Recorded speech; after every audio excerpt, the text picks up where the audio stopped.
Salut à tous et bienvenue dans cette 6e vidéo de Strasbourg Magic Peasant. Aujourd'hui on va un peu parler du deck Top Control, qui est un deck plutôt joué actuellement. Donc le deck est un deck de combo qui se compose principalement autour de deux cartes.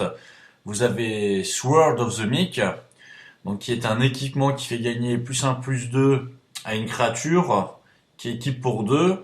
Mais le gros intérêt, c'est que quand cette carte est au cimetière, quand une créature 1/1 arrive en jeu sous votre contrôle, vous pouvez le renvoyer en jeu et équiper la créature.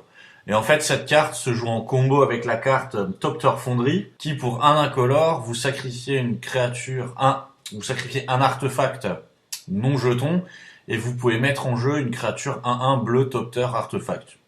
Ce qui fait, et vous gagnez aussi un point de vie, hein. N'oublions pas le 1 point de vie qui est gagné.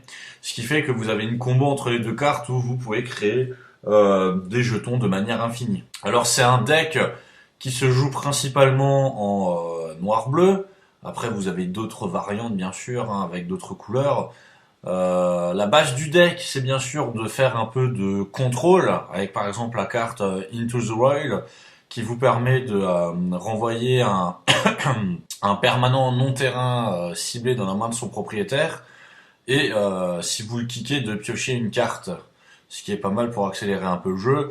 Vous avez aussi des cartes comme Agony Warp qui vous permettront de gérer les créatures adverses, ou des cartes comme Echoing Decay qui vous permettent là aussi de gérer les créatures adverses. Vous avez les traditionnels Mana Leak par exemple pour pouvoir contrer les sorts.